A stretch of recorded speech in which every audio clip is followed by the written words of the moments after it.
Bakit nga ba bagay na bagay sa bagong buff na Irithel ang bagong Inspire? Sa Mobile Legends Guide na ito pag-uusapan natin lahat ng adjustment na ginawa kay Irithel pati na rin sa Inspire. Kasama na rin dito lahat ng tama at maling desisyon na ginawa ko. Okay, let's go!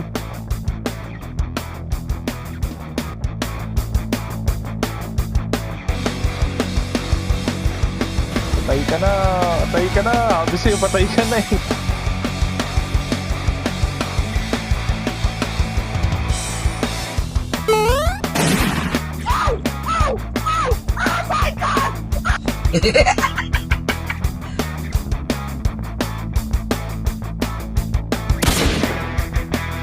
Double kill.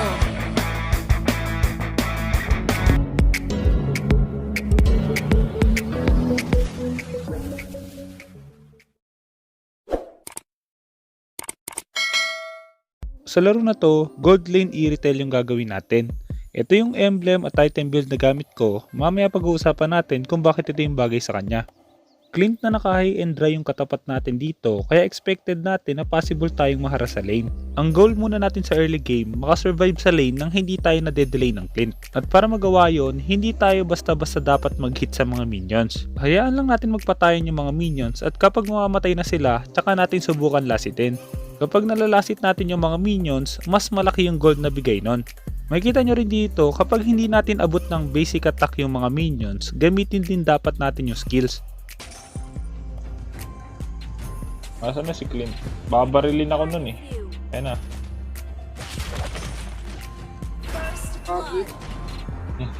First blood agad. Try na nag-ret. Nagabang kasi sa blue yung tig-grill eh. Grabe naman yun, namamaril talaga siya. Namamaril talaga yung ano. Aray, masakit ah. Masakit ka ah. Wala ka dyan. Wala kang magagawa, lalasipin mo talaga yan. Hindi yan nilasip. Hindi yan nilasip, mas mayaman tayo dyan.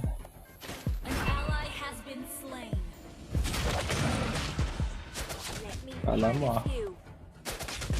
Ayan na si Aldous. Pa-bottom lane yung rotation ng Aldous at dahil nga meron tayong Inspire, kaya makikita nyo pwede tayo makipagsabayan agad. Butik ba't ang dami Nasaan na ko? siya? Nasaan na siya? Ayan na siya. Patay ka na. Patay. Uy! Ginawa mo yung gold. Nasa top lahat. Ay, nasa top daw lahat guys.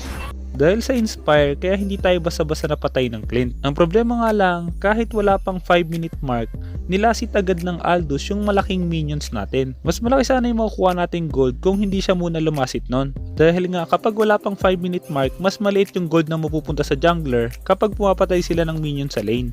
Maliban doon dahil nasa top side lahat ng kalaban, kaya nakapag-clear pa tayo ng isang wave bago tayo umuwi. Pero kahit na lamang tayo sa Clint, hindi ibig sabihin hindi niya na tayo maharas. Plano kong bawasan muna yung Clint bago natin pasukin kasi meron na tayong ultimate tsaka Inspire. Ang problema nga lang dahil binugaw ng Aldous kaya ito yung nangyari. Ganda. Loko! Ang galing! Kinukuha yung farm ko. Hinati niya yung gold ko. Doon ako nalungkot.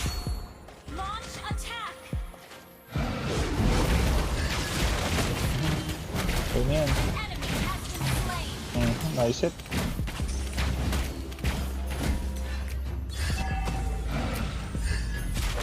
Nice it. Uy, ba't ba inagawan niyo ako ng farm? Core ako, core. Uy, grabe, nilagyan ng box. Nice one. Ganun lang. Yun ako nalungkot. Alis kayo dito. Lane ko to. Alis kayo dito. Papatayin ako ng Clint. Asitin natin to. Oh no, hindi na. Sa'yo na yan. Yun lang. Nakita ako ng haya. Masyado ako naging greedy sa gold kaya kahit low HP na ako hindi pa ako umuwi. Hindi ko nga lang in-expect na pababa na pala yung kaya ng kalaban. Pagdating naman sa pagkakabuff sa Inspire, kaya nasabayan natin yung Clint sa early game kasi nilagyan na nila to ng lifesteal. Meron tong 8 basic attack at sa bawat attack magre-regen yung HP natin. Maliban doon, ang max attack speed na pwede sa isang hero ay 300% lang. Pero kapag ginamit natin yung Inspire, aabot to ng hanggang 400%. Kaya kahit mag full attack speed build tayo tapos ginamit natin yung Inspire, madadagdagan pa rin lalo yung attack speed natin. Pero kailangan nyo tandaan, hindi ganun ka-importante yung max attack speed. Pero kailangan nyo tandaan, hindi natin kailangan i-maximize yung attack speed.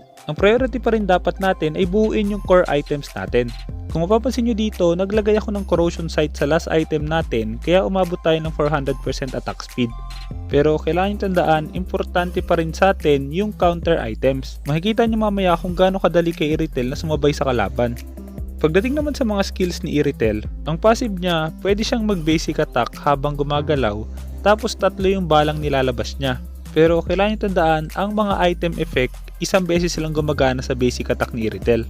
Pagdating naman sa first skill niya, maglalabas siya ng arrow sa isang location. Mababawasan yung physical defense ng kalaban kapag tinamaan sila nun.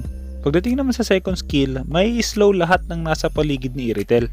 Pwede mo diinan yung second skill niya bago mo gamitin para makita kung hanggang saan yung range nun. Pagdating naman sa ulti, magdadash tayo sa isang location tapos mas lalaki yung basic attack natin. Maliban doon, mas bibilis din yung movement speed ni Irithel. Tumatagal yun ng 15 seconds pero medyo matagal din yung cooldown. Pagdating sa sitwasyon na to, masyado ako naging kampante kasi nga meron tayong Inspire. Pero kailangan nyo tandaan, marksman pa rin si Irithel. Kaya hanggat maaari, magpa-item muna tayo bago tayo sumabay sa kalaban. At hanggat maaari, dapat mapatama natin yung first skill para mabawasan yung physical defense ng kalaban at second skill naman para sa slow. Oh, di kaya. Di pa kaya. Ayan na, patay na yan. Paalam ka na. Ang lalasit lang ako. Sabi ko na, malalasit lang ako eh. I'm out. Baka nandiyan dyan naman haya. Patay na siya. Open na yung turtle pero dahil nga namatay yung Aldous natin kaya hindi na dapat namin pinilit agawin to. Pero dahil nga masyado akong matapang kaya ito yung nangyari. Speaker.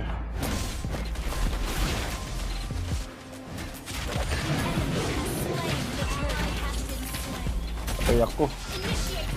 Wala tayong Inspire. Bakit ako gumitna? Dahil namatay ako nang hindi nagki-clear ng lane kaya nakabawi pa yung Clint.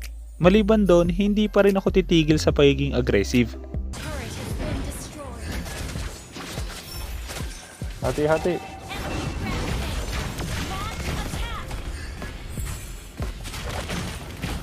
Bakit tumunto yung basic attack ko?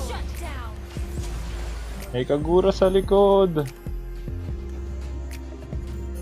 Oh no, nandiyan pa pala siya. Okay. Oh no, help! Help! Magsi-second skill basic attack to. Oh, tinira yung tower. Pagdating naman sa item build, kaya ito yung item build na tingin kong bagay kay Irithel dahil nga nakaka-basic attack tayo habang naglalakad kaya mas maganda kapag mas mabilis yung attack speed. Maganda yung Windtalker kasi maliban sa attack speed, meron din yung kasamang movement speed. Berserker Fury naman para sa mas malaking damage ng critical. At kung sakaling burst magic yung kalaban, pwede natin palitan yung Wind of Nature ng Athena Shield. Berserker Fury naman para sa additional attack speed at critical. At yung huling item, pwede nating palitan depende sa sitwasyon.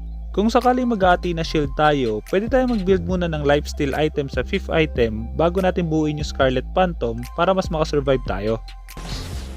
Oh, alam mo, dyan ako ah. Dito target ko eh.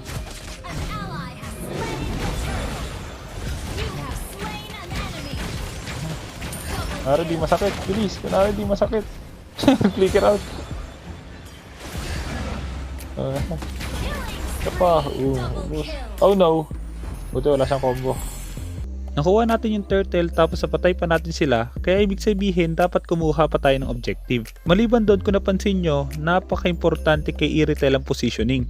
Hanggat maaari, hindi dapat tayo basta-basta matarget ng kalaban. Kung sino lang iabot natin, yun muna yung targetin natin. At dahil nga buo na yung dalawang core items natin, kaya makikita nyo kapag meron tayong Inspire at Ultimate, napakadali na natin makipagsabayan. Push. Tapa ako Inspire, 15 seconds. 10 seconds. May flicker na yung ano. May flicker na siya. Tayo natin lumapit. Lapit ka, bilis. Dito sila eh. Dito sila. I'm out. Bakit nawala sila dun? Ibig sabihin pumunta sila sa akin. Nag-box agad. Boom! Pinasok ko siya.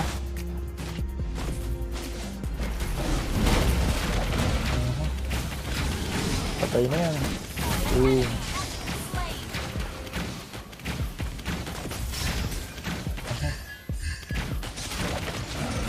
Parang maganda kung di ko napipinutin yung ano hanggat di tayo nabubuwasan. Kasi sayang yung lifesteal eh. Gagi, Patay. execute. Patay si Pata na execute. Ay, may pera sa top. Sayang na dalawang tangke yung kinuha eh. Nag-delay tuloy ako ng konti eh.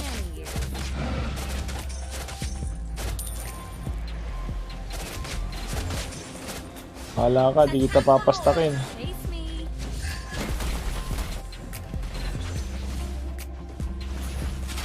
Nainuha ng Granger, ay ng ano, Clint yung ano niya.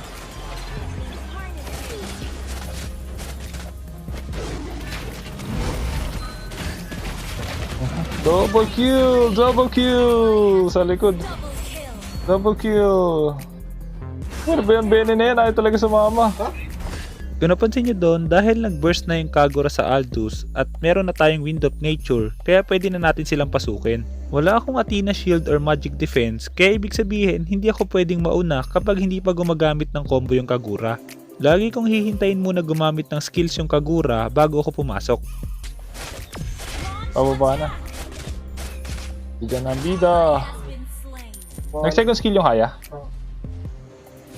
You cannot bear my wrath. Ayoko dito, papatayin ako niyan eh. Retreat. Papatayin ako niyan eh. Nasaan ni Haya? Ano ko ba nag-second skill yun? Ba't nawala? Initiate retreat.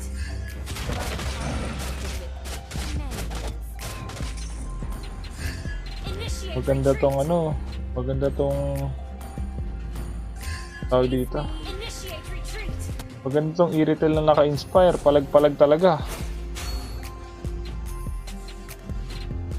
Wait for me. Side by side. West back. Fuck the Lord. Attack the Lord. Mas parang kailangan ko mag-Athena Shield para sa ano, Kagura. Ayun na, sa top. Ayoko mauna. Ayoko mauna, baka nandiyan yung Kagura. Ayun pala. Launch attack.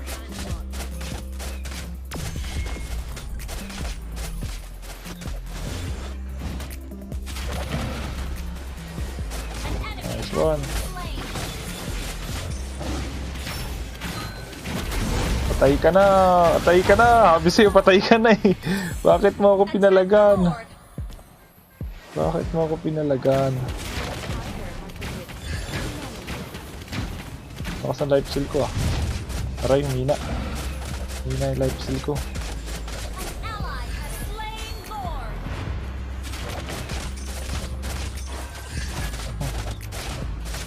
Launch attack. Bigyan na tayo. Life steal yan. Itong build natin. Enemy has been Tapos to, tapos to. Tapos to. Iwan nila yung mid sa akin. You destroyed. Tapos to guys, tapos to. Uy, di pala. Paalam mo. Tingnan natin kung kakayanin mo ako. Pang! Pang! Alam ka, bitin! Oh no! Ay! Ah! I'm alive! I'm alive! I'm alive! I'm alive! Patay yun. Peke yung boss. Ayun. Ulti. Gigil oh. Peke yung pana mo. Kaya Sana may natutunan ka sa guide na to at kung meron kang guide na gusto ipagawa, i-comment mo lang sa baba at sasubang gumawa ng guide tungkol doon.